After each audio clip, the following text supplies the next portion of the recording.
penceramah yang tidak asing lagi dalam dunia PA, Intan. Ucaplah Alhamdulillah, syukur kita kepada Allah. Ucaplah Alhamdulillah, syukur kita kepada Allah. Selawat ke atas Nabi. Para hadirin dimohon untuk kekal berdiri. Hadirin yang dihormati, marilah kita bersama-sama menghayati dan mengalunkan bacaan Asmaul Husna yang akan diperdengarkan sebentar lagi. Dengan segala hormatnya, dipersilakan.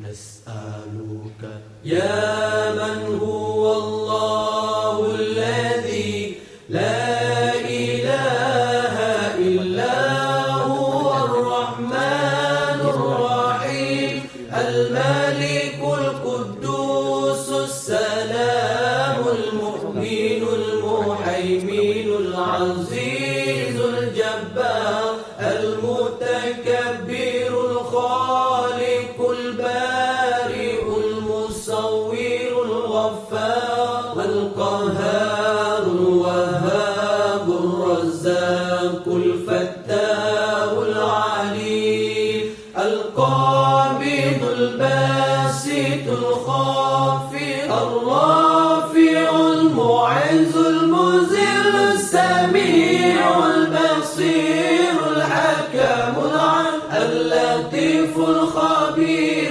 al-Halimul Azim al-Ghafurul Shakur al-Aliyul Kabirul Hafizul Muqim al-Hasibul Jalil al-Karimul Raqibul Mujibul Wasi'ul Hakimul Wadudul Majidul Ba'isul Syahid al-Haqqul Wakil al-Qawiyul Matin al-Waliyul Hamid al-Muhsil Mubdi'ul Mu'id al-Muhyil Mumitul Hayyul Qayyum al-Wajid al-Majid al-Wahid as-Samad al-Qadir al-Muqtadir al-Muqaddim al-Muakhir al-Awwal al-Akhir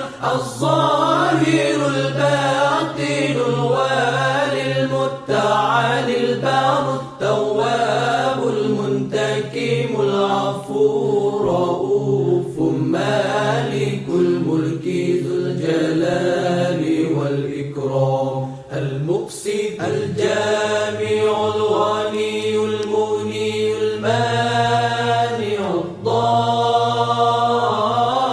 ad-Dar al-Nafi' an-Nur al-Hadi al-Badi' al-Baqi al-Waris ar-Rashid as-Sabur alladhi laysa kamithlihi shay'un wa huwa as-Sami'ul Basir. Allahumma salli afdal as-salati ala as'adil makhluqati ka sayyidina Muhammad wa ala alihi wa sahbihi wa sallim adada ma'lumatika wa midada kalimatika kullama zakaraka zakiruna wa ghafala an zikril ghafilun.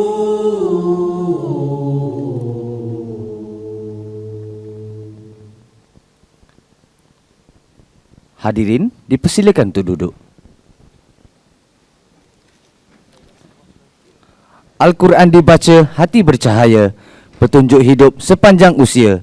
Majlis bermula dengan doa, moga diberkati Allah yang Maha Esa. Dengan segala hormatnya, majlis menjemput Kadet Fauzan Amini bin Muhammad Jafri untuk memimpin bacaan doa. Dengan segala hormatnya, dipersilakan. Assalamualaikum warahmatullahi ta'ala wabarakatuh. Bismillahirrahmanirrahim. Alhamdulillahi rabbil alamin. Wassalatu wassalamu ala sayyidina Muhammad wa ala alihi wa ashabihi ajma'in. Ya Karim ya Wadud, sesungguhnya kami berhimpun pada hari ini bagi menyatakan kesyukuran di atas kurniaan-Mu yang tidak ternilai. Jadikanlah kami hamba-hamba-Mu yang sentiasa bersyukur, sama ada nikmat yang sedikit, lebih-lebih lagi nikmat yang melimpah ruah kepada kami. Ya Allah, ya Rahman, ya Rahim, Engkau berkatilah dan rahmatilah perjalanan majlis simfoni mahabbah pada hari ini. Sesungguhnya Engkau maha mengetahui bahawa kami di sini ingin menimba ilmu-Mu yang sangat luas, bagi mengembangkan ilmu pengetahuan kami sebagai hamba-Mu yang Engkau redai. Justru berkati dan rahmatilah perhimpunan kami ini, ya Allah. Kurniakanlah kepada kami ilmu-Mu, sinarilah hati-hati kami dengan cahaya dan hidayah-Mu. Semoga dengannya kami mudah menerima dan menghayati serta mengamalkannya. Ya Dzal Jalali wal Ikram, kurniakanlah jua kepada kami kesihatan anggota, kecerdasan minda, ketenangan jiwa dan kekuatan semangat.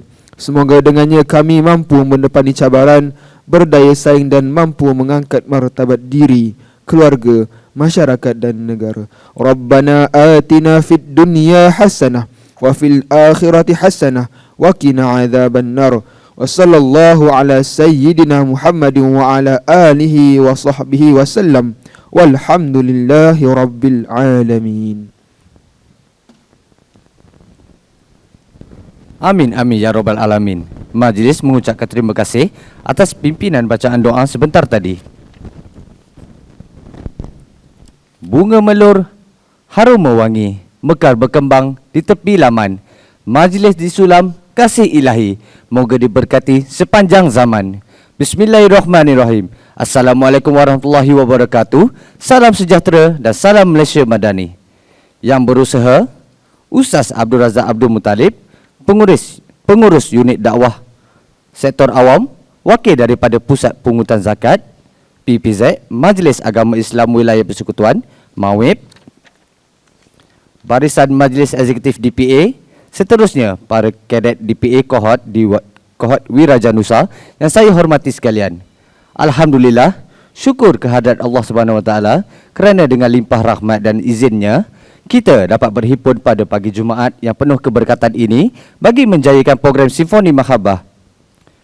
Program ini dianjurkan sebagai satu wadah untuk menyuburkan nilai-nilai kerohanian, memperkukuhkan kefahaman mengenai tanggungjawab sosial umat Islam serta mengeratkan ukhuwah dalam kalangan warga DPA. Hadirin yang dihormati sekalian, sesungguhnya zakat bukan sekadar satu kewajipan yang diperintahkan oleh Allah Subhanahu Wa Taala, bahkan ia merupakan instrumen yang penting dalam memperkasakan kesejahteraan ummah melalui agihan yang tersusun dan berkesan. Semoga pengkongsian yang bakal disampaikan dapat memberikan kefahaman yang lebih mendalam tentang kepentingan zakat serta peranan setiap individu dalam menyokong pembangunan masyarakat. Dengan segala hormatnya, majlis mempersilakan Ustaz Abdul Razak Abdul Muttalib untuk menyampaikan perkongsiannya. Dipersilakan.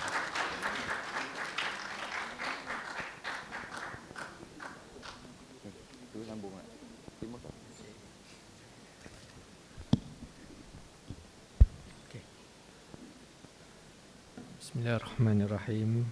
Assalamualaikum warahmatullahi wabarakatuh.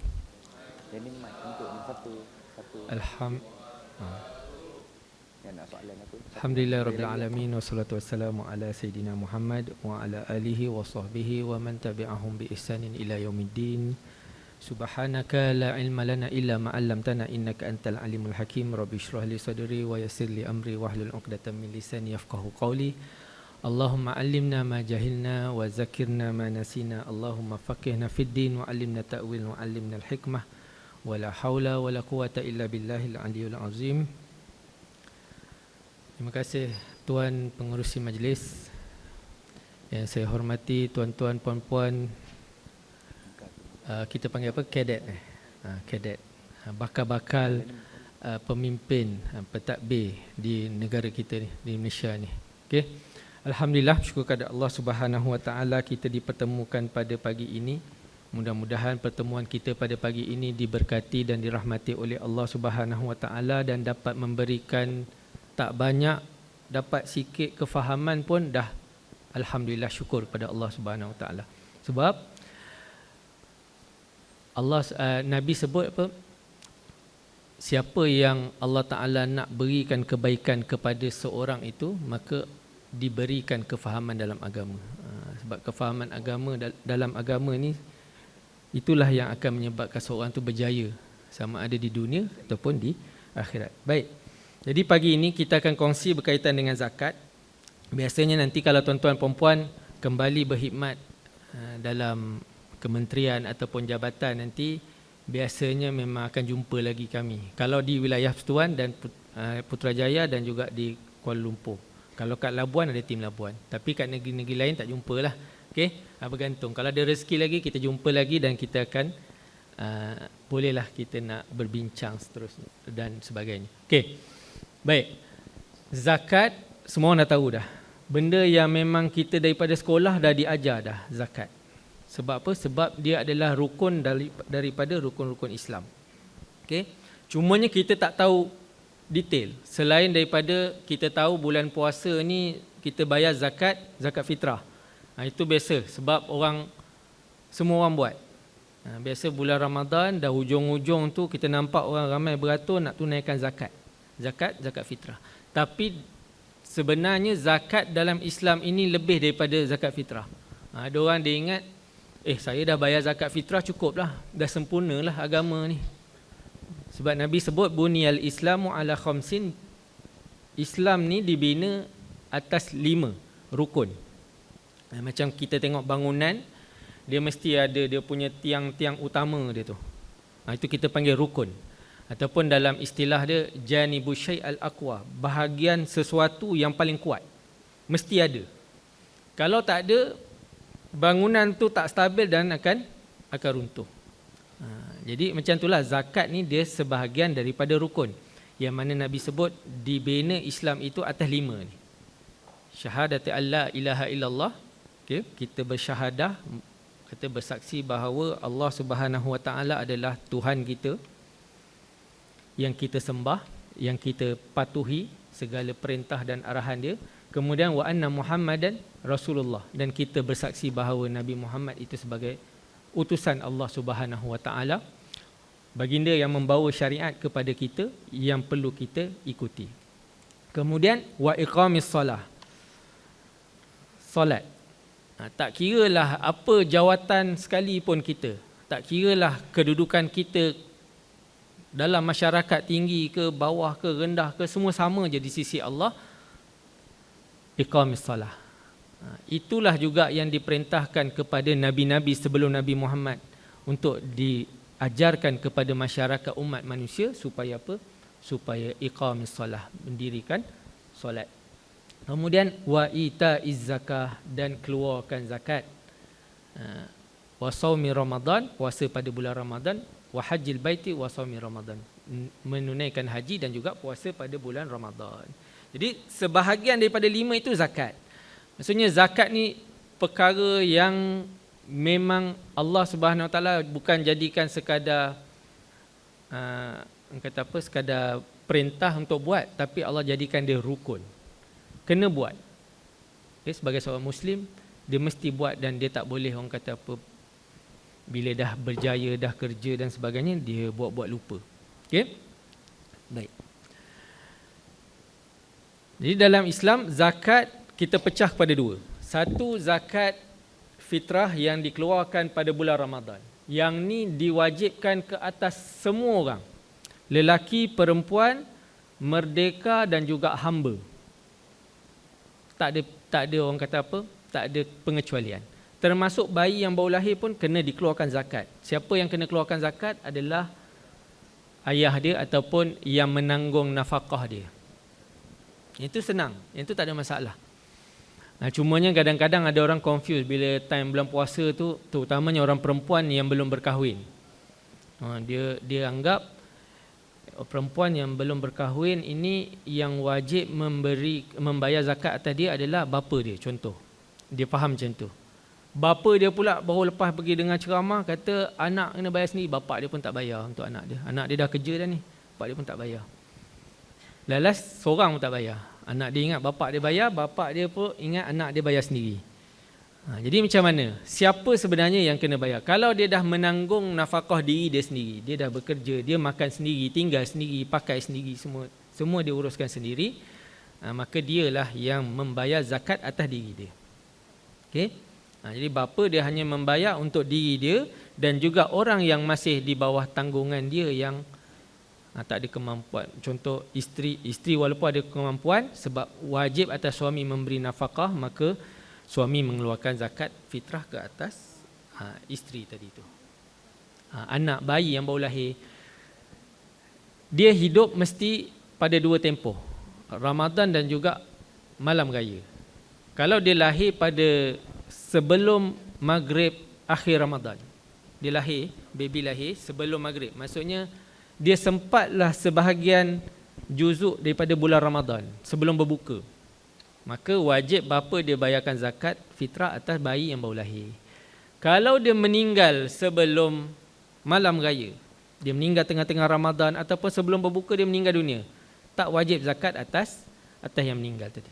Sebab zakat ini waktu dia tengok pada waktu wajib. Waktu wajib dia adalah pada malam raya. Masuk je malam raya barulah orang tu dia wajib mengeluarkan zakat. Tetapi diharuskan untuk dia membayar awal sepanjang bulan Ramadan.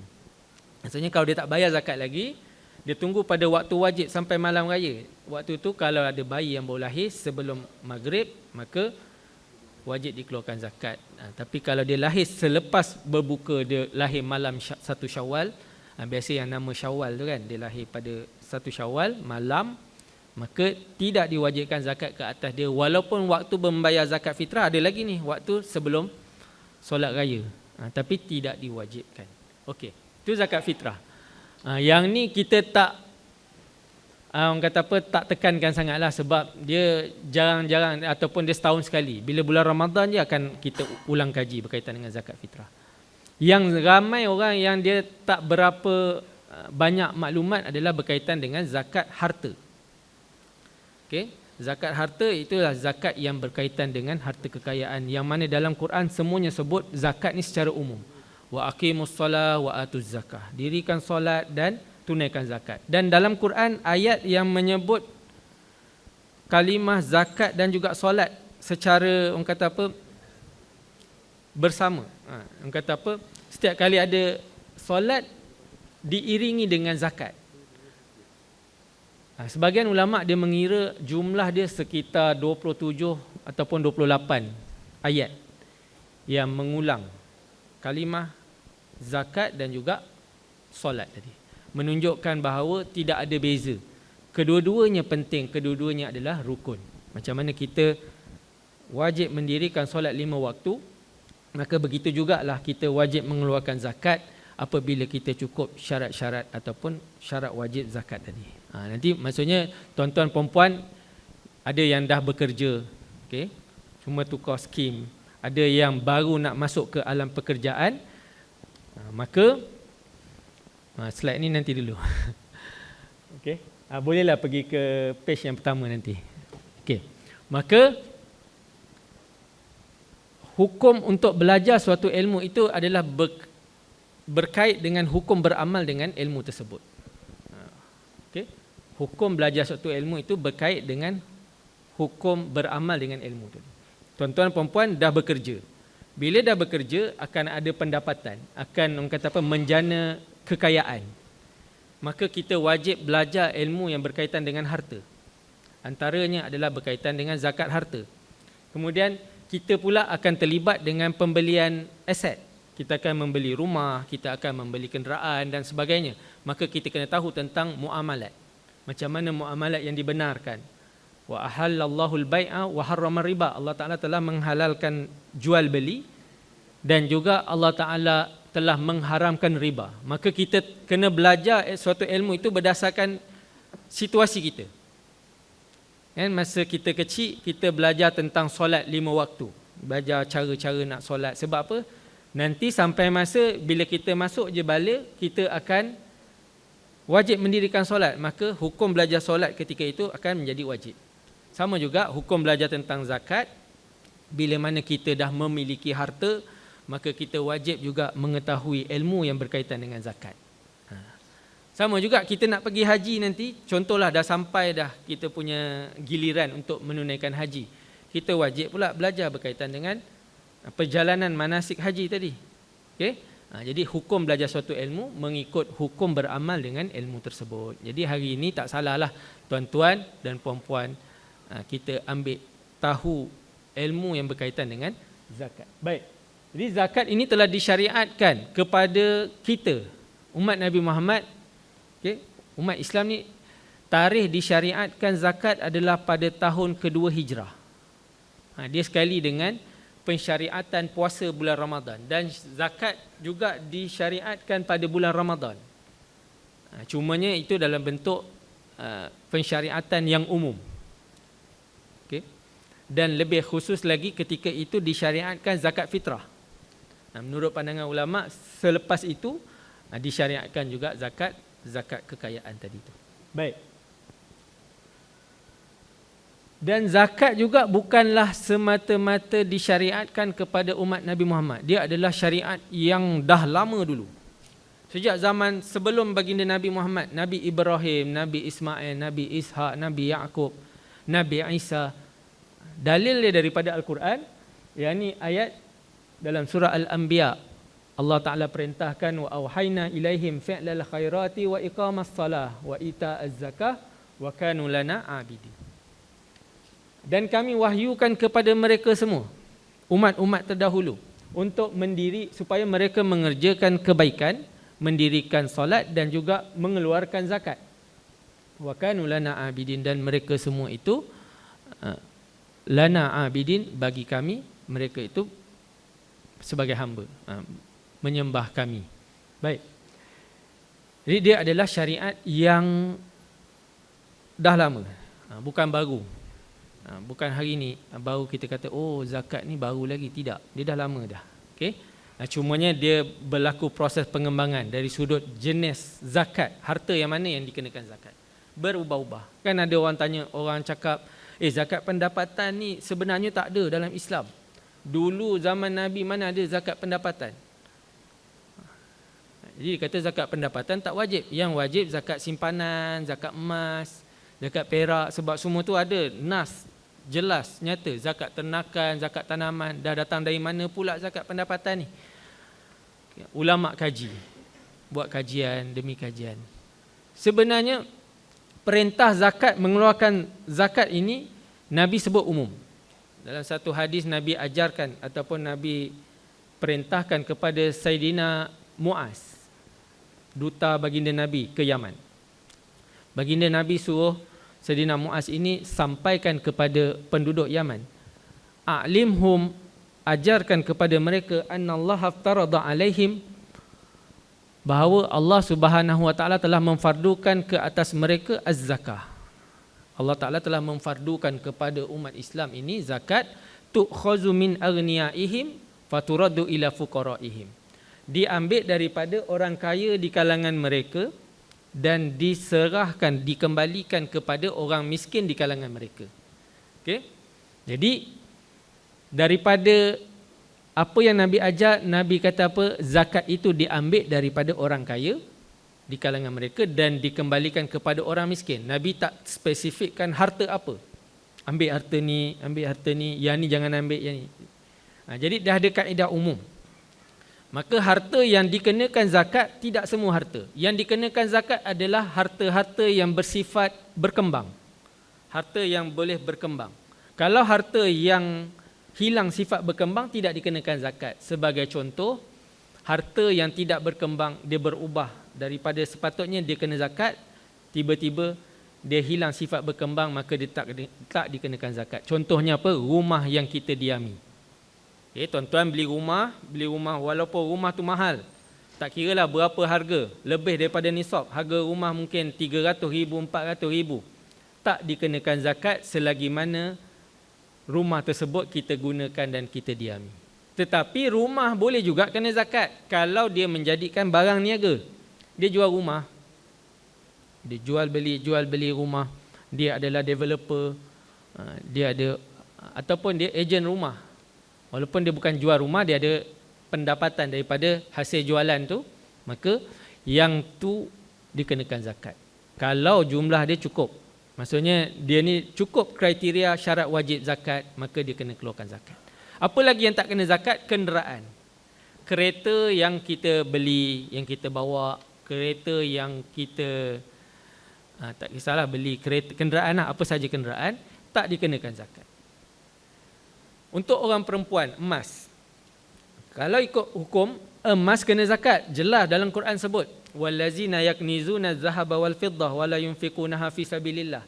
Dan orang-orang yang menyimpan emas dan perak tapi dia tidak mengeluarkan zakat ataupun dia tidak menginfakkannya pada jalan Allah, maka fabashirhum bi'azabin alim. Bagi tahu mereka tentang azab Allah Taala yang pedih. Itu sebut jelas tentang emas dan perak. Siapa simpan emas dan perak, siapa tak keluarkan zakat, kena azab yang pedih. Dalam surah At-Taubah ada ayat tu. Kalau tuan-tuan cari. Sekarang ni zaman AI. Buka AI, chat GPT dan sebagainya. Carikan saya ayat tentang azab orang tak bayar zakat emas dan perak. Keluar. Tapi orang tak nak carilah benda-benda yang azab ni. Kita nak cari yang best-best je. Sebutkan apakah nikmat ganjaran orang yang mengeluarkan zakat. Dia akan keluar. Okay? Azab orang yang menyimpan emas dan perak tapi tak mengeluarkan zakat ini, antaranya emas dan perak itu akan dileburkan. Jadi panas. Kemudian fatuk wajibahuhum, akan distreka. Maksudnya kalau bahasa Arab tu streka kita panggil mikwa. Okay? Streka. Dia akan dileburkan, akan distreka, dirusuk dia, di belakang dia. Allah Ta'ala sebut, bagi tahu mereka tentang azab yang pedih, dan Allah Ta'ala gambarkan kepedihan tu. Supaya apa? Supaya kita takut. Supaya orang beriman ni, bila dia dengar, ya Allah, aku tak sanggup lah dengan azab ni. Tak berbaloi lah dengan emas yang aku kumpul ni, tak keluarkan zakat. Ke akhirat kena azab dengan pedih. Jadi, ni jelas ada zakat emas dan perak. Cumanya emas dan perak, bagi orang perempuan emas, kalau dipakai sebagai perhiasan, ada pengecualian. Itu kata Islam ni, kalau harta tersebut hilang sifat berkembang, dipakai, bila pakai maksudnya sifat berkembang itu akan menghilangkan nilai tadi itu sebab dipakai, maka tak dikenakan zakat. Cumanya untuk emas, perhiasan bagi orang perempuan, dikecualikan boleh pakai sehingga 800 gram. Kalau menurut wilayah Persekutuan, 800 gram boleh pakai, tak dikenakan zakat. Lebih daripada tu, contohlah dia ada 820 gram, dia kena zakat lah. Kena kira, timbang, kira harga emas, darat 2.5%. Maksudnya Islam benarkan pakai emas, pakailah, tak ada masalah. Tetapi kalau dia tak pakai emas, lelaki ataupun perempuan, beli emas, simpan, dia kumpul emas, lebih 85 gram, dia kena keluarkan zakat 2.5%. Tak banyak pun. 85 gram nilai dia lebih kurang dalam 35,000, 40,000, bergantung pada harga emas 1 gram. Saya ada baru ni 2 hari lepas, Kuwait Finance House dia call, Encik, betul tak nama Abdul Razak? Ya, saya. Ni kami Kuwait Finance House ni nak tutup akaun emas. Dan siapa yang ada akaun emas di Kuwait Finance House, dia suruh datang, keluarkan emas yang ada dan tutup. Saya dah tak ingat dah, saya rasa macam saya dah keluarkan dah semua emas tu. Saya beli masa zaman harga RM150 segram. Saya rasa saya jual masa harga dia RM180. So rasa untung sikit lah. Rasa masa tu macam, oh untung dah ni. Lepas tu kita lupa, kita ingat dah jual habis dah. Tiba-tiba dia call, cik ada lagi ni baki ni. Ada berapa gram? Ada lagi lah 2 gram. Oh 2 gram sekarang mahal juga. Dapat dah rezeki kan. Yang kita pun dah tak ingat dah rezeki tu. Okay? Yang tu kurang 85 gram tak kena zakat. Ingat, zakat ni dia ada nisab dia. Nisab dia berdasarkan hadis Nabi. Nabi sebut, siapa yang memiliki 20 dinar, maka wajib ke atasnya setengah dinar. Siapa yang ada 20 dinar. 20 dinar, 1 dinar 4.25 gram. So 20 dinar kali dengan 4.25 gram dapat 85 gram. Maka nisab bagi zakat harta umumnya, tak termasuk zakat ternakan, zakat tanaman, yang tu berbeza sikit lah dia punya kadar pengiraan nisab dia. Okay, zakat simpanan, zakat emas, zakat pendapatan kita mengikut nisab emas tadi 85 gram dah kena zakat. 85 gram kalau kita tengok nanti lebih kurang dalam 33,500 lebih kurang 33,500. Maksudnya kalau kita ada simpanan melebihi 33,500 ataupun kita ada emas yang cecah 85 gram, maka kita dah jadi orang yang kategori wajib mengeluarkan zakat. Okey. Baik. Jadi sistem zakat dia berubah. Dulu tak ada, macam zaman sekarang ni dah boleh dah bayar zakat online. Boleh bayar zakat potong gaji. Tapi potong gaji ni bukannya baru lagi. Potong gaji ni sebenarnya dah lama dah.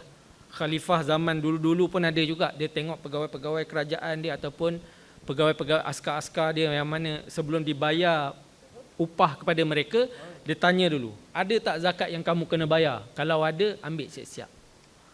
Maksudnya potong gaji tu dah lama dah, cumanya kita jadikan dia sebagai satu macam sistem yang memudahkan umat Islam untuk mengeluarkan zakat secara lebih konsisten dan lebih orang kata apa, teratur. Okey? Baik. Tetapi walaupun sistem dah berkembang, tapi tuntutan zakat tu tetap sama. Sama aja. Kita kena keluarkan sebahagian daripada harta kita. Kita kena faham satu, bahawa dalam harta kita ni bukan semua milik kita. Yang ni yang Allah Ta'ala dah tentukan. Sebahagian itu wafi amwalihim haqqun.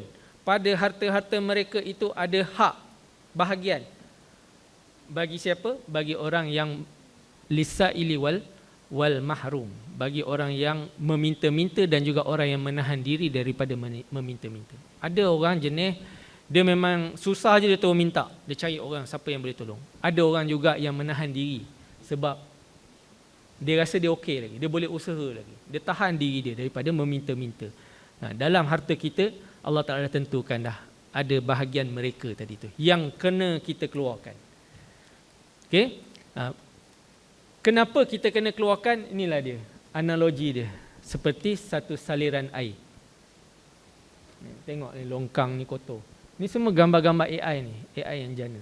Okey? Zaman sekarang ni senang je. Kita bagi je arahan, AI akan tolong janakan gambar ni supaya kita nampak. Sebab dalam hidup ni kan Allah Ta'ala suruh kita banyak berfikir.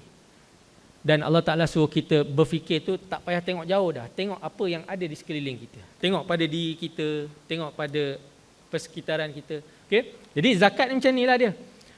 Setiap hari kita akan, dalam kehidupan kita, kalau kita tak tengok saliran air pun, kita compare pada diri kita. Setiap hari diri kita ni, walaupun kita tak buat apa-apa aktiviti lasak yang kotor kat luar, kita tetap akan kotor. Kan? Kita berpeluh, panas dan sebagainya, habuk, melekat dan sebagainya. Kita kena mandi, kena bersihkan. Kalau kita tak bersihkan diri kita, apa akan jadi? Tak selesa, penyakit dan sebagainya. Orang di sekeliling pun macam tak selesa dengan kita. Jadi macam itulah juga zakat, rezeki yang mengalir pada kita ini perlu dibersihkan juga. Kita tak tahu apa yang ada di sebalik rezeki yang datang, harta kita kan. Dalam harta kita Allah Ta'ala dah sebut ada hak orang lain, perlu dikeluarkan, perlu dibersihkan. Macam itulah juga saliran air ni, dia akan ada kotoran-kotoran yang melekat walaupun tak ada orang yang buang sampah secara direct. Tapi ada daun-daun, ada rumput, ada lumut dan sebagainya, maka benda tu akan terkumpul. Samalah macam kita makan setiap hari, makan. Cuba kalau kita tak bersihkan apa yang kita makan. Penyakit, macam-macam penyakit, kolesterol, sumbat saluran darah. Cara dia macam mana? Allah Ta'ala fardukan kepada kita berpuasa. Bila mana berpuasa, tubuh badan kita akan berehat, akan refresh balik. Mana yang sakit-sakit tu, sel-sel yang rosak tu akan digantikan balik dengan sel-sel yang lebih baik. Macam itulah juga rezeki kita, kalau kita tak keluarkan, dia akan menyekat rezeki baru yang nak masuk. Kita tahan. Kemudian dia akan mengundang penyakit-penyakit dalam diri kita. Orang yang tak keluarkan zakat akan diuji dengan macam-macam. Okay. Saya teringat satu kisah. Yang ni real case. Mula-mula saya cerita dulu tentang orang lain yang saya pun tak kenal. Dan saya cerita, ada seorang hamba Allah ni, dia bekerja, dia berniaga dan dia berjaya dalam perniagaan dia tu. Sangat, orang kata apa, sangat berjaya lah. Tetapi silapnya waktu dia berjaya tu, dia tak ambil kisah dan tak ambil tahu tentang zakat. Dan dia tak keluarkan zakat. Apa yang jadi pada dia, Allah Ta'ala takdirkan dia jatuh bisnes. Kan? Perniagaan kan, sekelip mata je. Hari ini untung, belum tentu lagi besok ataupun masa depan dia akan boleh berjaya, boleh kekal. Kita tengok syarikat-syarikat besar pun banyak je yang tutup. Sebab perubahan kan, macam-macam faktor boleh berlaku. Jadi Allah Ta'ala takdirkan dia jatuh muflis. Bila dia muflis, semua rumah kena lelong, kereta kena tarik, keluarga pun habis, berpisah, tinggal dia seorang-seorang diri. Dan dia kata dia punya mental dia waktu itu memang sangat-sangat, orang kata apa, tekanan yang sangat kuat. Dan kalau orang Cina, bukan orang Cina lah, orang Jepun dan sebagainya, kita tengok dekat luar-luar negara kan, kebanyakannya bila dia dah bisnes dia habis, jatuh, dia ambil jalan singkat, bunuh diri je. Senang. Dia rasa itu je lah, settle je. Dia bunuh diri, selesai masalah dia. Dia tak tahu yang bagi orang Islam, semua orang ni dia ada kehidupan yang seterusnya pula, tak selesai masalah juga. Kan? Dia ada alam yang seterusnya. Okey, orang ni dah jatuh dah bisnes. Dia tak tahu nak buat apa. Lepas tu nasihat kawan-kawan dia yang di sekeliling, kata cuba kau pergi pusat zakat. Saya tak pastilah waktu tu dia suruh pergi pusat zakat ni untuk minta bantuan ke ataupun nak tanya pandangan. Tapi dia pergi ke pusat zakat wilayah. Dia pergi kaunter bayaran zakat. Sebab untuk pengetahuan umum, di wilayah persekutuan kita asingkan Majlis Agama Islam Wilayah, dia yang menguruskan segala urusan lah. Cumanya untuk kutipan dia serahkan kepada pusat pungutan zakat. Sebab tu dia tulis pungutan, dia tak buat agihan. Kalau agihan, dia diuruskan oleh pihak Baitul Mal melalui pusat agihan zakat. Tapi kebanyakan orang dia datang pusat pungutan zakat dulu. Sebab PPZ lebih ke depan. Orang nampak PPZ dulu. Walaupun negeri lain buat hal, PPZ yang kena dulu. PPZ negeri lain. Sebab nama PPZ tu dia dah melekat dah. Kata orang nampak PPZ aja. Sedangkan PPZ ni bidang kuasa dia sangat kecil. Wilayah Persekutuan, KL, Putrajaya dan juga Labuan. Itu pun hanya menguruskan kutipan saja, tidak agihan. Jadi segala urusan agihan kena rujuk ke pihak Baitul Mal ataupun pusat agihan zakat. Dia datang ke PPZ. Dia tanya pandangan kita, macam mana? Saya meniaga dan sebagainya, akhirnya saya muflis. Saya tak tahu nak buat apa dah sekarang ni. Saya cubalah untuk bangkit balik. Jadi kita bagi tahu dia bahawa sepanjang yang dia bekerja, sepanjang dia berniaga tadi itu, tahun-tahun yang mana dia untung, sekiranya melebihi nisab, dia wajib mengeluarkan zakat ketika itu. Sekalipun dia tak keluarkan zakat, dia wajib menggantikan zakat yang dia tertunggak tadi itu, yang dia lepas, dia tak bayar tadi itu. Bila dia tahu, oh banyaklah kot. Tapi yalah, Islam ni dia tidaklah membebankan hamba dia. Tapi kami bagi tahu, encik tak apa, encik ikhtiar, encik usaha, ada rezeki encik bayarlah sikit-sikit atas kemampuan. Selebihnya itu serah kepada Allah. Mohon taubat, mohon ampun kepada Allah. Mudah-mudahan Allah Ta'ala bantu dan pemudahkan urusan encik. Kita bagi tahu dia, tetap dikira berhutang kalau tuan-tuan tak bayar zakat semasa kita memiliki, semasa kita kaya, kita lupa diri. Akhirnya sampai tahap Allah Ta'ala tarik balik baru kita nak insaf. Manusia macam tu. Masa senanglah ujian yang paling berat. Masa senang, dia mudah lupa. Waktu dia senang, memiliki segala-galanya. Itulah yang berlaku pada Qarun, Fir'aun. Kan, Qarun ni Allah Ta'ala rakamkan kisah dia dalam Al-Quran supaya pengajaran buat kita. Allah Ta'ala benamkan dia dan juga harta-harta dia dalam perut bumi. Kita belum kaya macam Qarun pun dah lupa diri kan. Jadi sebab itulah zakat ni kalau boleh jangan tunggu dah kaya baru nak bayar. Bermula kecil. Masa kita belum ada apa-apa, kita dah memberi. Tak wajib tak apa, tak wajib macam-macam kita boleh buat. Boleh je potong zakat sikit, RM5, RM10 ataupun bermula dengan wakaf. Supaya apa? Supaya bila kita dah biasa dengan yang kecil kita dah beri, bila besar kita tambah lagi, maka tidak akan membebankan. Sebab zakat, sedekah. Sedekah ni asalnya daripada perkataan sedekah, benar, membenarkan. Zakat, apa yang kita keluarkan ni, dia menjadi burhan, bukti kita membenarkan iman kita. Kita beriman, kita kata aku beriman dengan Allah. Allah Ta'ala suruh keluarkan, aku keluarkan. Sebab apa? Sebab aku percaya. Allah Ta'ala kata kamu keluarkan, aku ganti yang lain. Jadi orang yang beriman je yang dia ada kekuatan untuk mengeluarkan, tak kira berapa amount. Kita kadang-kadang kita rasa, yelah kalau kita ada RM1,000, kena keluarkan dia punya nisbah, RM1,000 zakat 2.5%, RM25. Kita ada RM1,000, kita keluarkan RM25. Kita belanja RM25 untuk fakir miskin. Kita tak rasa beban. Oh, okey je RM25, aku ada RM1,000. Tapi kenapa orang yang ada 5 juta, dia rasa terbeban dia nak keluarkan? Kalau 5 juta, 1 juta RM25,000. RM25,000, RM125,000 dia nak kena keluarkan. Kalau 5 juta. Dia rasa macam, berat lah.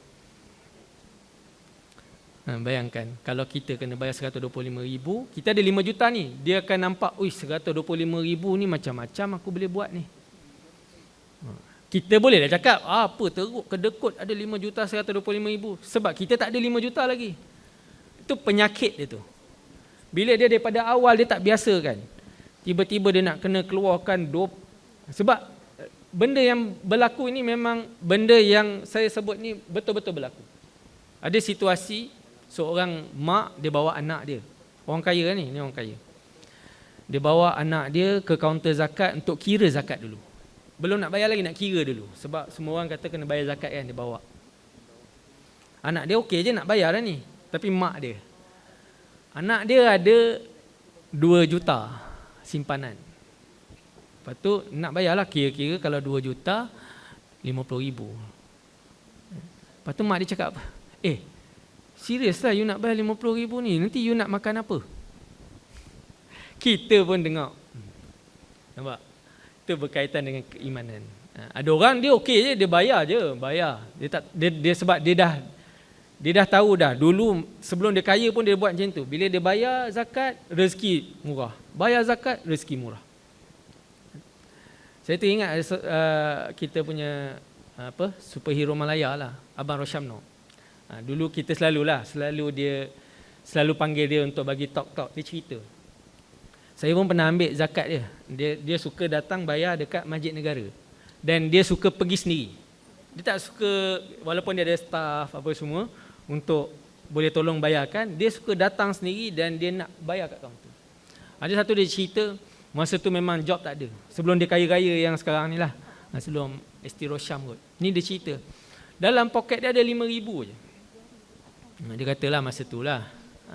Tapi dia kata, kena bayar juga zakat ni. Dia kira-kira zakat tu. Dia tak fikir banyak. Dia yakin dia bayar zakat. Lepas bayar zakat, masuk panggilan. Ada job dan sebagainya. Kata.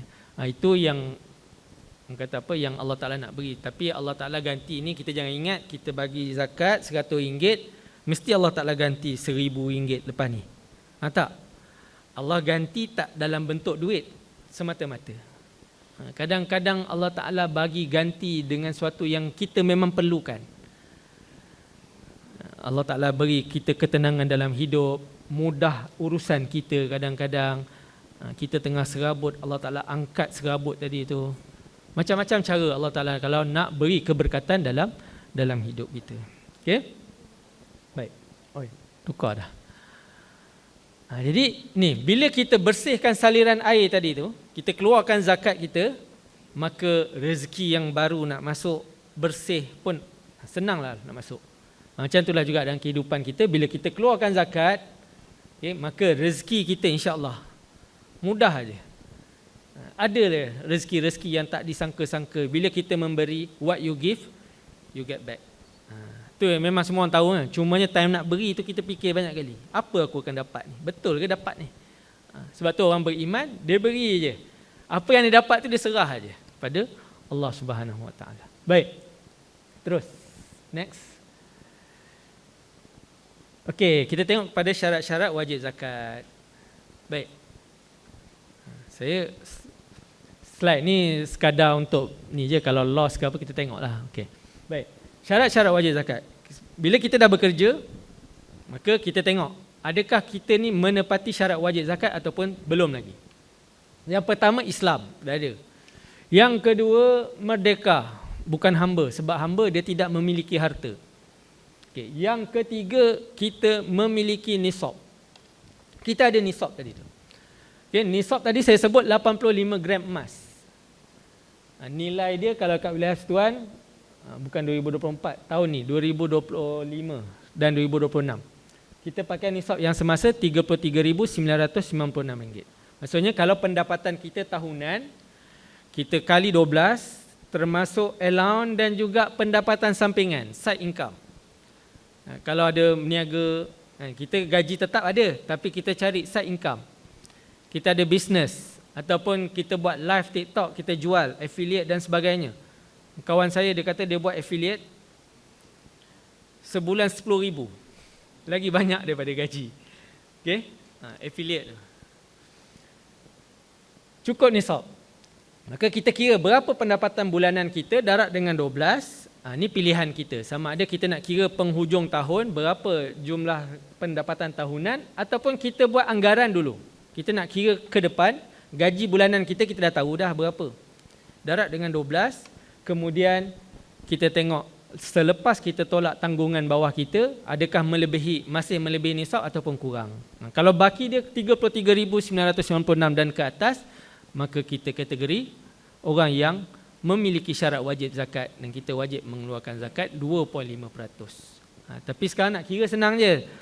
Masuk je dekat website PPZ, tekan kira zakat, dia dah ada kalkulator dah. Masuk gaji kita berapa, pendapatan tambahan, bonus dan sebagainya, kemudian tanggungan bawah kita siapa. Tolakan antara yang kita tolak, belanja diri sendiri setahun 12,000. Yang ni tak payah catat pun, just buka je website, kalkulator tu dah ada dah. Kemudian isteri 5,000 seorang. Okay? Yang ada lebih daripada seorang, tolaklah darab je. 5,000 seorang.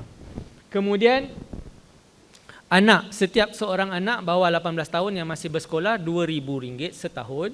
Walaupun kita kata sikitnya 2,000 ni, setahun pula tu, bukan sebulan. Okay. Yang ni kita ambil tolakan belanja asas saja.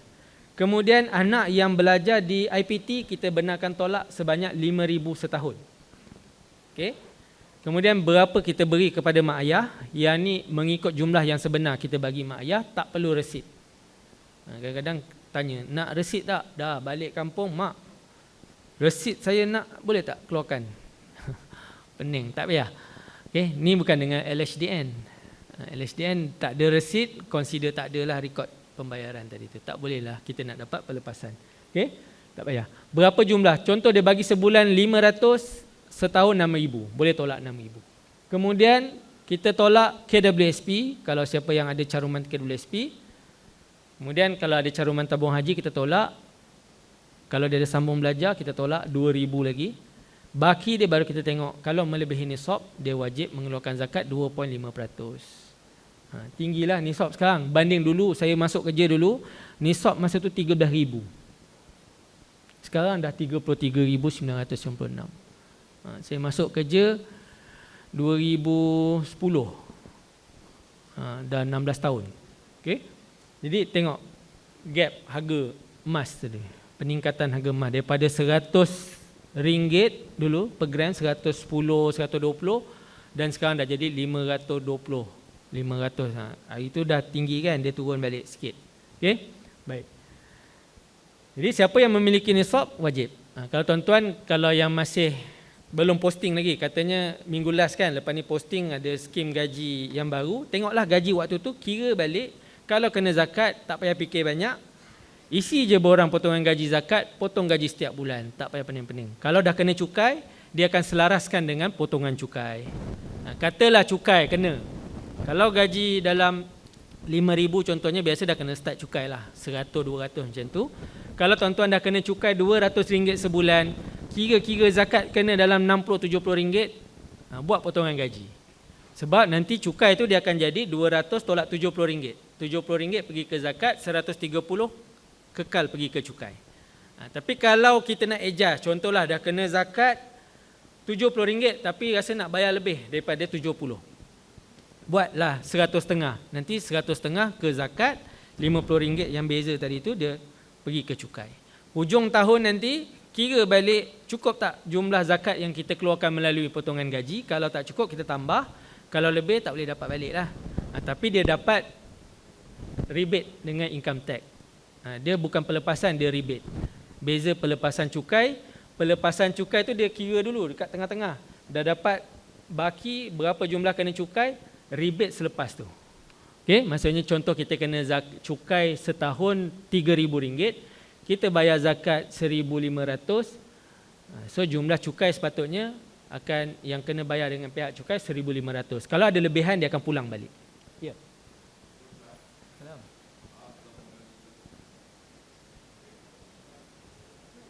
Mic.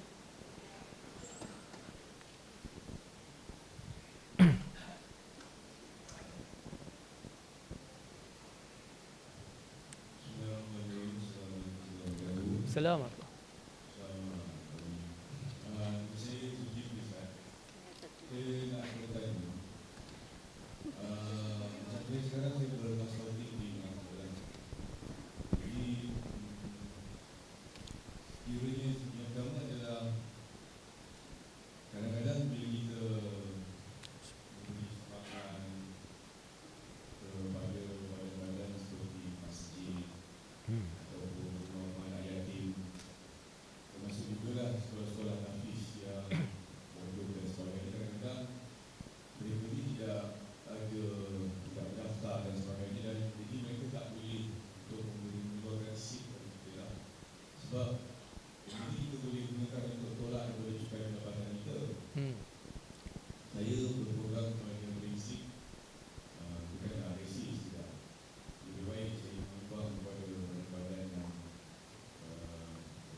Faham.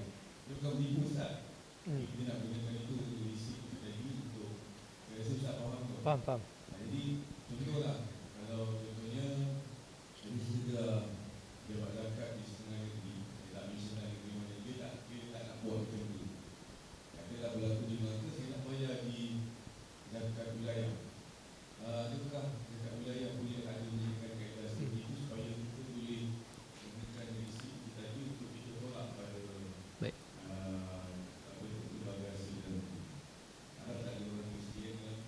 Tak ada.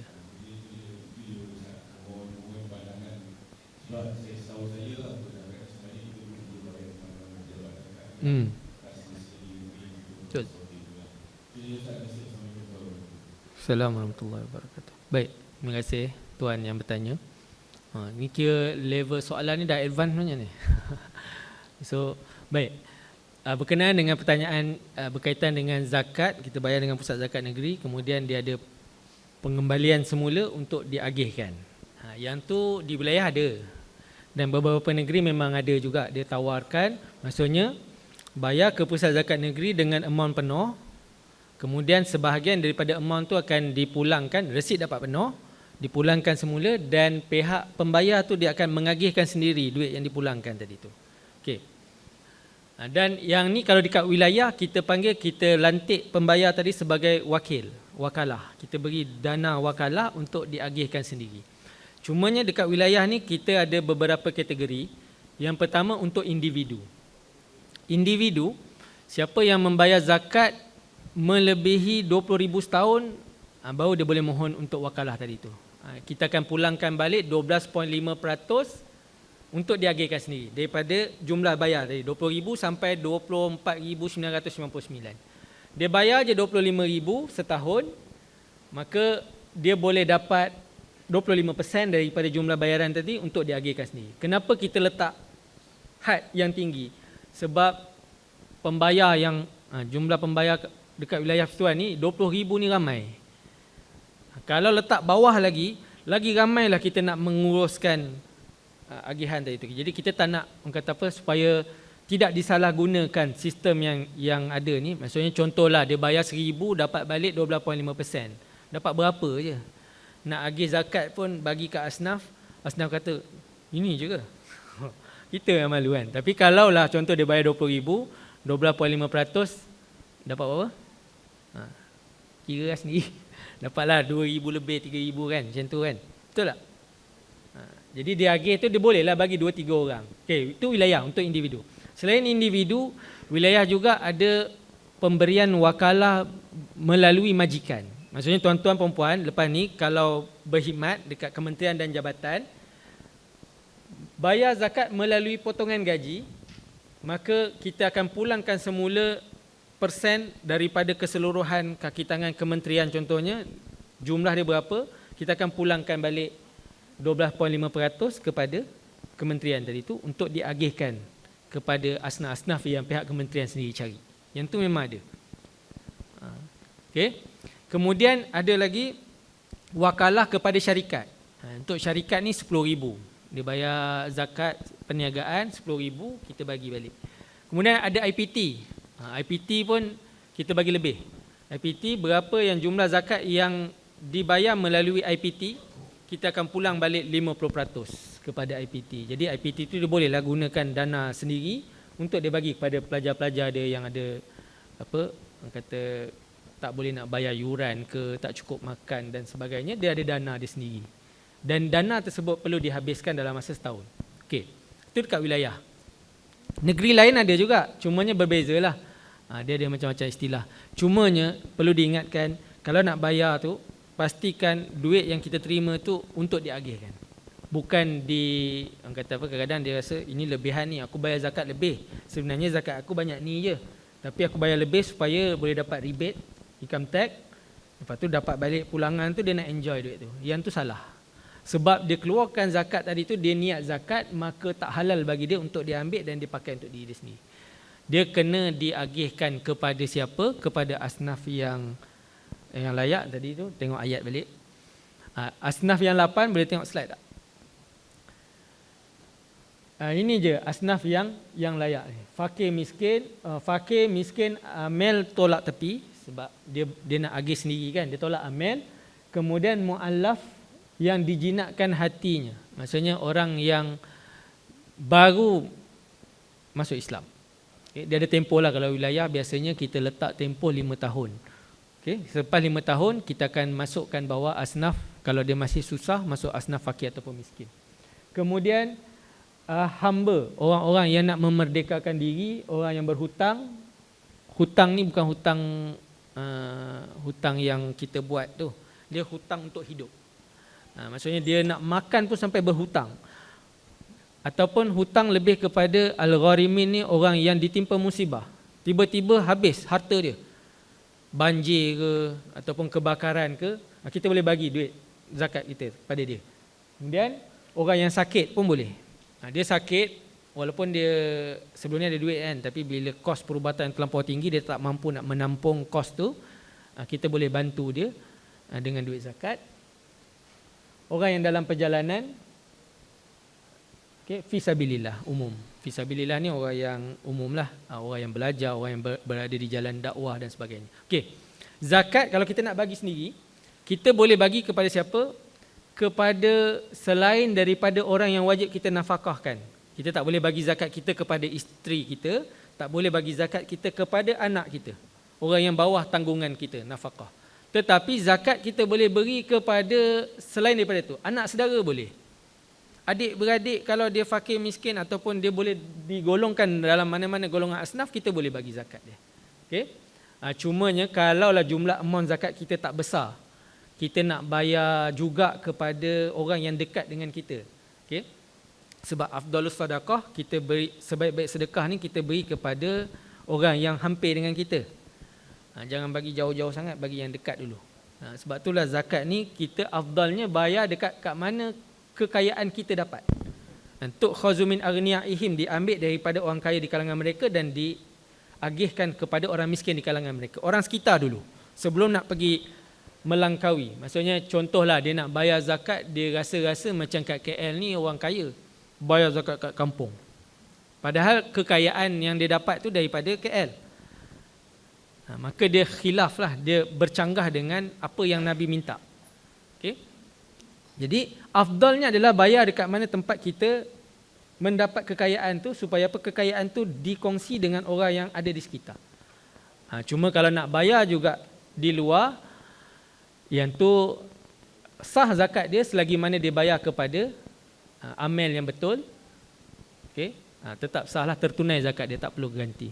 Tapi kalau dia bayar zakat kepada orang yang salah, dia bagi zakat, tiba-tiba orang tu tak layak bagi zakat, maka dia kira automatik sebagai sedekah. Dia kena ganti balik zakat tadi tu. Okay?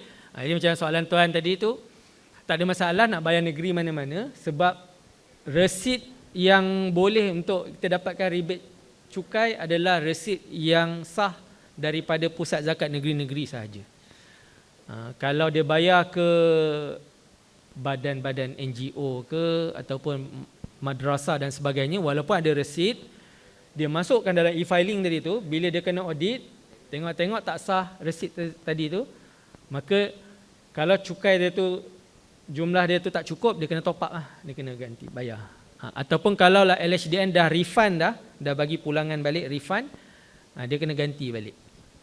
Sebab saya pernah kena audit tahun 2019 punya pendapatan, LHDN hantar surat kepada saya tak terima surat tadi. Sebab dah berpindah, dia hantar ke alamat lama. Email pun tak hantar, tak dapat email. Saya pergi ke LHDN, dia kata okey, kami dah hantar surat tapi tak ada maklum balas. Dia anggap apa yang kita declare dalam e-filing tadi tu, apa yang kita declare, kita bayar zakat dan sebagainya, tanggungan anak dan sebagainya, dia anggap kosong, so kita kena bayar cukai penuh. Termasuk penalti lah. Dia kira saya kena potong sebulan lebih kurang 600 lebih masa tu. Kita datang balik, dia kata tak apa cik, cuma kemukakan je dokumen-dokumen, bukti, resit dan sebagainya, kita kira balik, kalau yang mana dia terpotong tu dia akan pulang balik.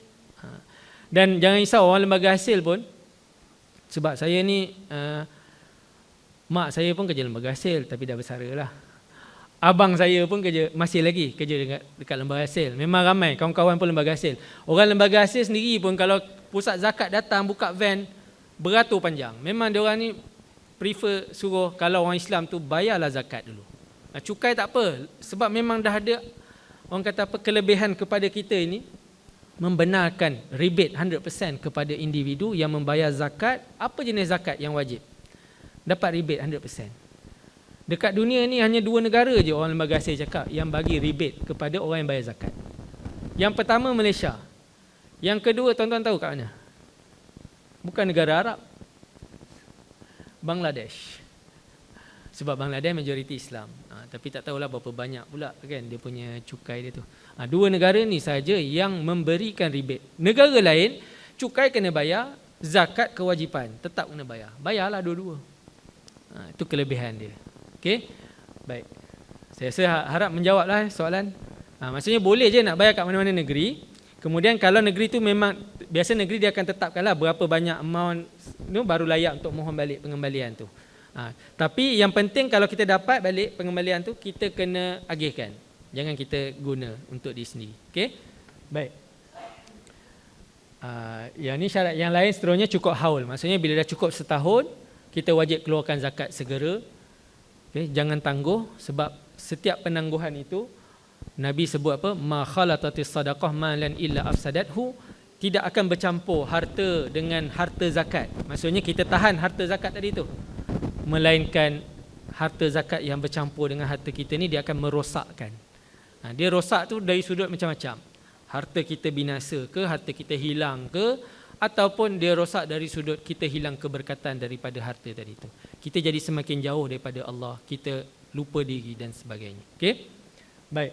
Kemudian harta tu adalah milikan sempurna. Harta tu milik kita, bukan harta yang dipinjam. Contoh, orang bagi kita pinjam 10,000. Okey? Okay.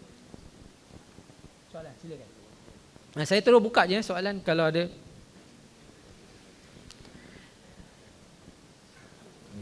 Assalamualaikum.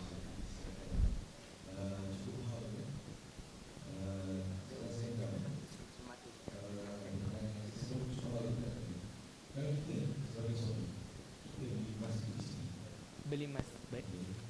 Zakat tu isi bayar kita. Okey. Yang kedua, jual tu satu tahun jalan. Kita beli tahun tak sampai setahun. Isi tak baru, so kita beli yang baru. So tak sampai sekejap kita dah beli lagi. Adakah yang tu yang lama tu nak kena kita sampai setahun lah kita baru so still Emas. emas. Okey, baik. Baik. Terima kasih. Soalan berkaitan dengan zakat emas. Pun soalan advance juga ni. Okey, ni macam soalan exam. Sambung terus boleh.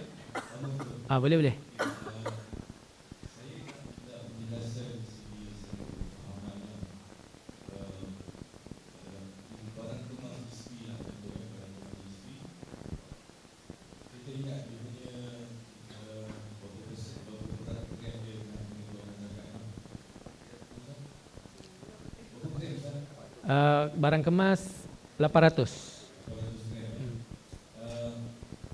Sekiranya barang kemas yang dimiliki oleh isteri, maksudnya telah mencapai berat itulah 800 tu tadi. Ya. Secara logik akalnya memang dia perlu keluarkan zakat lah untuk barang kemas tersebut. Tapi saya ada dengar satu pandangan, yang mana pandangan itu belum zakat ke isteri saya juga lah. Itu dia kata sekiranya barang kemas itu dia sentiasa guna, mana kata minggu ni dia pakai yang lelaki, minggu depan dia tanggalkan lelaki, dia pakai lelaki, yang minggu berikutnya dia tanggalkan subabi, dia pakai subabi. Jadi contoh saya tegaskan sekali lagi disclaimer contoh. Jadi sekiranya keadaan itu berlaku, maka dia tidak jatuh pada takrifan yang mengatakan bahawa barang kemas yang disimpan Betul. dia digunakan sebenarnya, jadi tak jatuh pada hukum wajib untuk bayar zakat. Okey, Jadi saya faham. mohon pandangan Ustaz Baik. untuk supaya lebih jelas, supaya boleh saya bergaduh dengan dia nanti kita menggunakan zakat atau tidak. Baik. Menurut saya Okey. tapi soalan tu masih belum. Okey, baik. Terima kasih. Berkenaan dengan emas. Kalau suami beli emas dan dia berikan kepada isteri, kita tengok. Beri tu beri pinjam ke beri milik? Kalau beri milik, kewajipan atas pemilik. Itu tadi, harta tu milik sempurna, milkut tam. Siapa yang memiliki harta? Kalau dia beli milik kepada anak, kira anak. Maksudnya contoh belikan untuk mak, belikan anak. Okey. Cara kira dia, mak punya emas kira mak punya, anak punya berat, jumlah emas tu anak punya. Tak perlu dicampurkan sebab dia mengikut pemilikan tadi tu. Okey. Jadi emas tu abang dah tak payah risaulah. Maksudnya dah beri kepada isteri. Okey, isterilah yang akan menjadi tanggungjawab kewajipan tadi tu ke atas pemilik tadi. Maksudnya dia kena timbang emas tu. Kalau jumlah emas itu, kalau emas pakai perhiasan tadi macam soalan tu saya terus jawab ialah kalau dia pakai sekali-sekala walaupun dalam setahun tu dia pakai sekali je. Lepas tu dia rotate, dia bagi pakai yang lain pula. Itu dikira emas pakai lah, perhiasan emas pakai, tak ada masalah. So dia kira emas perhiasan yang kena zakat bila jumlah dia melebihi 800 gram. Kalau yang tak pakai ni, contohnya emas tu dia memang langsung tak peduli dah, dia tak peduli, dia tersimpan aja, dia dah ada kotak khas, dia simpan ataupun dia letak dekat box, safety box tu, dia letak kat situ dah setahun dah, ataupun dia letak dekat Arahnu dah lebih setahun dah. Memang dia tak pakai walaupun sekali. Maka tu kategori emas simpan, dia kena zakat bila jumlah dia 85 gram.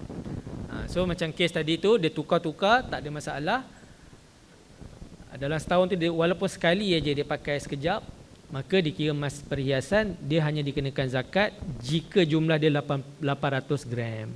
Maka bolehlah buat rekod dulu. Kalau agak-agak rasa ni tak sampai ni, baru 500 gram, tak kena zakat lagi. Okay? Tapi kalau dia tersimpan asing secara berasingan, emas yang seperti gold bar, emas yang dinar, apa semua yang orang beli 1 gram itu, dia terkumpul, jumlah dia lebih 85 gram, kena zakat bila cukup 85 gram. Okay, soalan abang tadi juga, belum cukup setahun dah trade in. Kan harga emas tengah naik je, pergi trade in, tukar, design baru pula. Jadi yang tu kita akan kira macam mana? Kita akan kira bila cukup setahun haul, berapa milikan emas yang ada waktu tu. Dia tak payah nak tunggu, oh ini dah kira haul baru pula. Nanti kan orang akan setiap nak sampai haul dia pergi jual. Nanti dah masuk tu dia beli baru. Haul tu akan jadi baru balik. Tak, dia bukan macam tu. Islam ni bila dah cukup setahun haul, tengok apa harta yang dia ada waktu tu, berapa jumlah dia, lebih ke tak nisab. Kalau lebih nisab, keluarkan zakat 2.5%. Itu kaedah dia. Sama macam simpanan. Kan? Simpanan, kita akan tengok berapa baki yang terakhir pada waktu cukup haul tadi tu. Lebih ke tak nisab. Kalau lebih, kita zakatkan 2.5%. Simple aja. Okey? Baik. Jadi inilah dia harta dia. Kena tengok by milikan. Walaupun, okey, untuk syarat wajib zakat ni dia tidak ada syarat macam solat tadi, dia ada akil dan juga baligh. Maksudnya seorang itu dia mestilah berakal dan juga orang yang dah cukup umur, dah baligh. Baru dia kategori wajib. Kalau dia tak buat, kalau dia dah akil dan baligh, dia tak buat solat tadi tu, dia berdosa. Tapi kalau anak-anak kecil yang belum berakal dan juga belum baligh, tak berdosa kalau dia solat. Soalan, kita teruskan soalan. Saya bertanyakan berkaitan penerima manfaat zakat. So lebih spesifik kepada amil. Kita tahu amil adalah orang yang terlibat secara terus dalam proses kutipan zakat dan penyerahan zakat di suatu organisasi. Jadi di PPZ kita ada staf-staf lain seperti unit kewangan, unit sumber manusia. Adakah staf tersebut boleh dikategoriskan sebagai amil dan berhak menerima manfaat hak amil? Baik. Kita jawab dulu soalan ni. Okey, sistem dekat wilayah persekutuan, amil ni dia tidak berikan kepada individu. Amil maksudnya upah amil ni dia tak berikan kepada individu seorang-seorang per individu. Siapa yang kutip dia dapat lebih. Tak. Kat wilayah ni bila PPZ, anak syarikat mawib, dilantik untuk menguruskan kutipan. Jadi berapa jumlah yang dikutip oleh syarikat, oleh PPZ, nanti pihak majlis, semua duit tu setiap hari akan dimasukkan ke akaun pihak majlis. Setiap hari masuk, pindahkan ke akaun mawib. Kemudian hujung tahun nanti, barulah bila lepas hujung tahun dah closing, awal tahun lah, mawib akan kira berapa total kutipan, dia akan kira berapa jumlah yang akan diberikan kepada PPZ. Tapi PPZ tak dapat 1/8, kurang lagi. 1/16 pun dah dikurangkan lagi. Sebab PPZ tak uruskan agihan. Kami hanya uruskan kutipan, agihan pihak mawib. Jadi upah amil tu diberikan kepada syarikat dan syarikatlah yang menentukan belanja tu, operasi, kos operasi, nak buat marketing, nak bayar gaji staf, nak bayar bil elektrik, nak bayar bangunan, kos sewa dan sebagainya daripada upah yang diterima tu. Jadi dekat wilayah kita tidak menerima upah berdasarkan berapa jumlah yang individu tu kutip. Macam kami lah, kalau saya kutip 1 juta, saya tak dapatlah 1/16 direct kepada saya. Saya cuma dapat gaji macam biasa setiap bulan, tak berubah pun apa-apa. Dia tak macam ejen ataupun amil fitrah berbeza.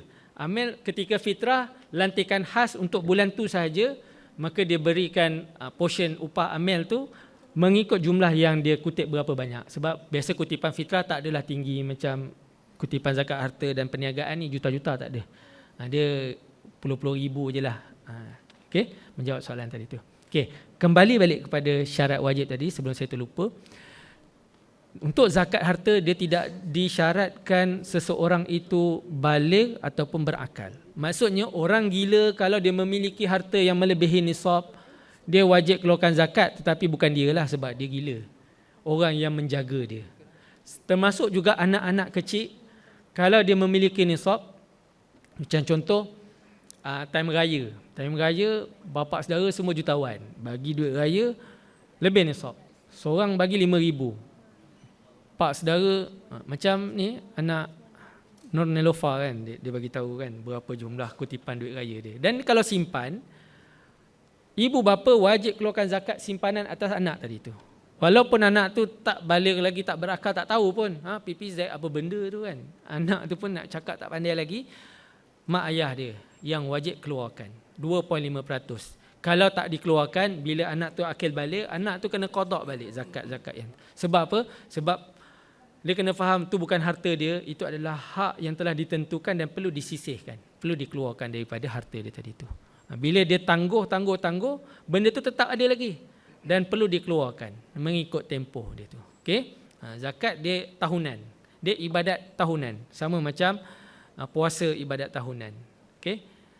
Baik. Next, saya rasa dah nak habis ni. Terus last saya nak tunjuk sikit yang slide. Boleh tak? Ada tak? Okey, next. Next lagi, ni saya dah sebut sepintas lalu. Okey. Ini pun saya dah sebut juga. Cara paling mudah kalau tuan-tuan dah bekerja yang ada potongan yang ada pendapatan gaji bulanan dan sebagainya, buatlah potongan gaji sebab dia akan diselaraskan dengan potongan cukai. Yang ni tuan-tuan boleh pergi ke website saja kalau nak mohon potongan zakat. Okey. Kemudian tuan-tuan juga untuk makluman dekat wilayah Persekutuan kami bukan sekadar kutip zakat, kami kutip wakaf. Dan wakaf kalau buat bayaran ke PPZ melalui PPZ, kita dapat lagi 10% rebate daripada aggregate income dalam penolakan tu. Dia kan ada dalam e-filing tu dia ada tolakan derma. Derma dan juga derma lah. Dia boleh tolak 10%. Yang ni kalau buat wakaf di wilayah Persekutuan melalui PPZ, boleh. Resit tu layak untuk dapat lagi tolakan 10%. Okey. Baik, next. Okey, pembayar zakat di wilayah Persekutuan. Kalau tuan-tuan puan-puan membayar zakat melalui mana-mana saluran, potong gaji ke, online ke, bayar dekat kaunter ke, syaratnya wilayah Persekutuan lah. Kita ada rekod bayaran. Kalau berlaku kematian, meninggal dunia, waris akan dapat khairat kematian. Sehingga RM3,000. 1,500 hingga ke RM3,000. Minimum RM50 setahun. Maksudnya kalau dia buat potongan gaji sebulan RM5, setahun RM60, automatiklah dapat RM1,500. Sekiranya pembayar itu meninggal dunia, waris akan diberikan sumbangan khairat kematian. Next. Okey, yang ni kempen yang sedang bermula sampai hujung tahun. Maksudnya nanti tuan-tuan dan puan-puan balik dah posting dekat kementerian, jabatan dan sebagainya, start buat potongan zakat. Yang inilah hadiah-hadiah cabutan dia. Mana tahu rezeki. Dalam tempoh bila sampai Disember, 31 Disember. 1 Julai sampai 31 Disember. Ada rezeki dapat pergi umrah. Kalau tak dapat umrah mungkin dapat skuter. Ataupun boleh dapat Nintendo. Kan? Kenapa buat Nintendo ni? Kan zakat kan Islam, takkan nak suruh orang lalai. Tak ada. Ini saja je hadiah ni kita nak meraihkan. Sebab pembayar zakat bukannya semua tua-tua. Ada yang muda-muda, ada yang memang kaki game. Okey. Saya tak install aja game tapi tak main-main pun. Okey, tak konsisten, tak boleh jadi gamer sejati lah. Okey. Inilah dia hadiah dia, ada emas dan sebagainya. Yang ni kita akan cabut siapa yang buat potongan zakat dalam tempoh ni, sama ada baru ataupun dia dah potong, dia nak tambah. Maka nama dia nanti akan tersenarailah dalam list orang yang kita akan cabut cabutan bertuah. Tahun depan kita akan umum siapa. Kalau tak berjaya tahun ni, tahun depan tambah lagi. Setiap tahun kita akan buat cabutan bertuah. Okey. Dan siapa yang isi potongan gaji hari ini, tapi itulah tuan-tuan perempuan pun belum ada potongan gaji lagi kan. Tapi boleh je nak isi dulu, nanti dah posting tu terus bagi dekat PTJ. PTJ tempat tuan-tuan bertugas tu, nah saya nak potong gaji. Mesti dia kagum. Oh, baru hari pertama masuk terus potong gaji ni. Ni mesti pemimpin yang kata misali ni. Okey. Ataupun nak buat potongan gaji nanti besok dah start bekerja, boleh pergi ke ptg.zakat.com.my. Okay, next. Di samping tu kita pun boleh buat wakaf. Kalau tuan-tuan perempuan nak buat wakaf, boleh juga buat melalui potongan gaji wakaf. Serendah RM3 pun boleh. Nak buat untuk diri sendiri boleh, nak buat untuk keluarga yang dah tak ada, ataupun nak buat untuk mak ayah pun boleh, tak ada masalah. Okay? Kita pun ada kaunter di luar. Kalau nak bertanya lebih lanjut lagi, ada soalan nak kira ke, nak kata apa, dapat consultation tentang zakat dan sebagainya, boleh jumpa kami dekat kaunter di belakang sana. Saya rasa sekadar itu dululah daripada saya. Terima kasih tuan-tuan perempuan, sangat kata sporting lah. Okay. Assalamualaikum warahmatullahi wabarakatuh. Assalamualaikum Ustaz, saya ada satu soalan boleh? Silakan. Okey, Assalamualaikum. Nama saya Fauzan Amini. Saya ada 2 soalan berkaitan dengan zakat pendapatan. Boleh. Contoh kalau zakat pendapatan tu kita bayar pada negeri lain. Contoh kita menetap di wilayah Persekutuan tapi bekerja di Perak. Di manakah keutamaan untuk membayar zakat pendapatan? Adakah waktu tempat bekerja atau tempat menetap?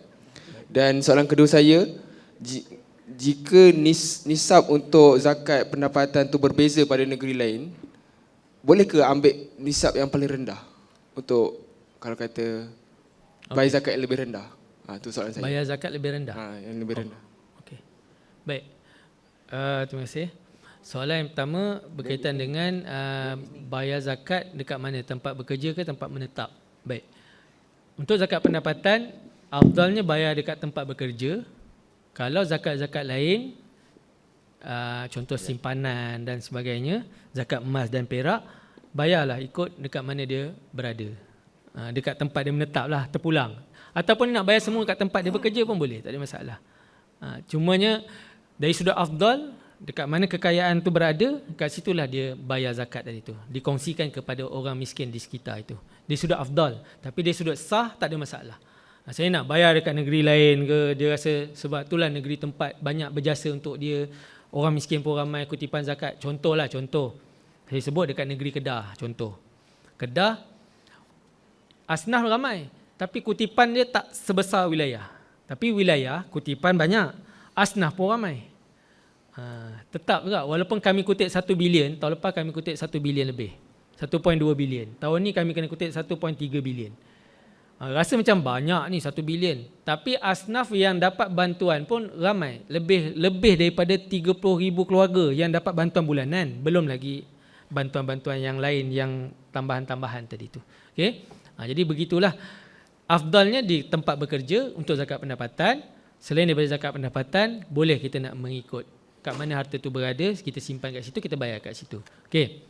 Soalan kedua tadi tu berkaitan dengan nisab. Nak ikut mana nisab? Nisab ni dia cuma ukuran saja, ukuran untuk start wajib zakat. Kalau dia ambil nisab yang paling rendah sekalipun, maksudnya dia willing untuk bayar zakat sebelum, kalau dekat tempat lain, contohlah dekat wilayah antara yang rendah lah 33,000. Kalau dekat negeri lain ada yang 40,000. Sebab dia harga emas tu, ada negeri dia ambil purata, ada negeri dia ambil harga yang semasa. Setiap 3 bulan dia update harga semasa berapa, dia akan darab dengan 85 gram. Ada yang sampai 50,000 nisab dia. Jadi bila nisab tinggi, mungkin pendapatan dia tu sekitar 33,000. Kalau ikut kat tempat nisab tinggi, dia tak wajib zakat. Tapi dia pilih nisab yang paling rendah untuk dia boleh bayar zakat. Tak ada masalah. Kalau dia tak wajib sekalipun, dekat mana-mana negeri nisab pun, tapi dia nak bayar zakat, dia tentukan berapa amount yang dia nak keluarkan, yang dia rasa tak membebankan, maka dikira sebagai zakat dan dapat pahala zakat. Tak ada masalah. Okay? Cumanya kalaulah dia dah kena zakat, dia dah lebih nisab, dia kena zakat, dia kira zakat dia setahun kena 500. Tapi dia rasa nak bayar kurang. Saya rasa macam 500 banyak lah. Saya nak bayar 200 boleh tak? 300 tak nak bayar. Boleh. Kalau contohnya dia belum melebihi setahun haul. Maksudnya dia kira awal, dia nak bayar 200 dulu. Nanti dah lepas tahun, dia bayarlah lagi baki. Itu tak ada masalah. Tapi kalau dia dah wajibkan dia wajib bayar zakat amount tersebut, dia bayar kurang, ada kategori orang yang bayar zakat tak cukup tadi itulah. Kita ingat balik, Nabi kata kalau kita tahan harta zakat yang sepatutnya dikeluarkan, bercampur dengan harta yang lain, dia akan ada kesan. Kesan pada diri kita, kesan pada harta dan mungkin wallahu alam. Okay? Terima kasih. Ada lagi ke soalan? Kalau tak ada, kita jumpa dekat kaunter belakang lah lepas ni. Lepas sesi ni. Okay? Assalamualaikum warahmatullahi wabarakatuh. Assalamualaikum. Baik, Alhamdulillah. Terima kasih diucapkan kepada Ustaz Abdul Razak atas perkongsian yang bermanfaat dan penuh pengisian sebentar tadi. Para hadirin yang dihormati, sebagai tanda penghargaan atas kesudian meluangkan masa serta berkongsi ilmu dan pengalaman, majlis diteruskan dengan sesi penyampaian cenderamata. Majlis dengan segala hormatnya menjemput Puan Puteri Nabila binti Megat Omar dan juga menjemput Kadet Muhammad Haikal bin Hassan selaku pengarah program Simfoni Mahabbah untuk mengiringi bagi menyempurnakan penyampaian cenderamata kepada Ustaz Abdul Razak bin Abdul Talib.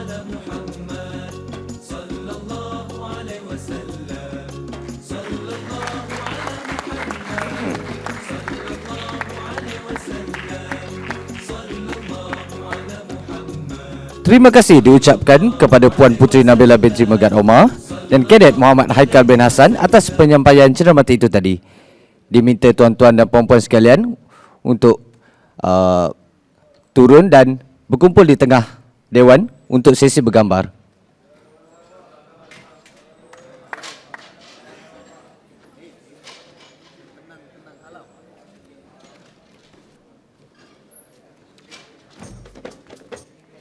Gambar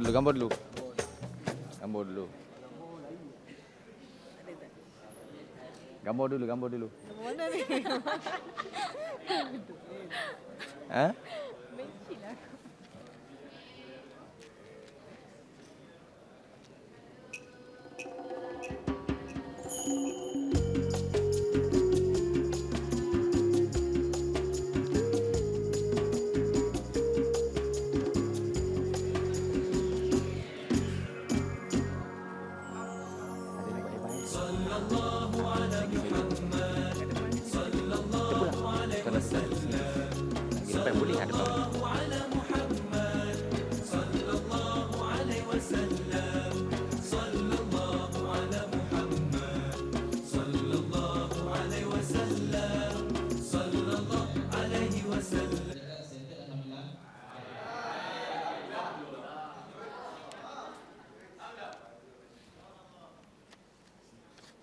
Sesi bersama BPZ.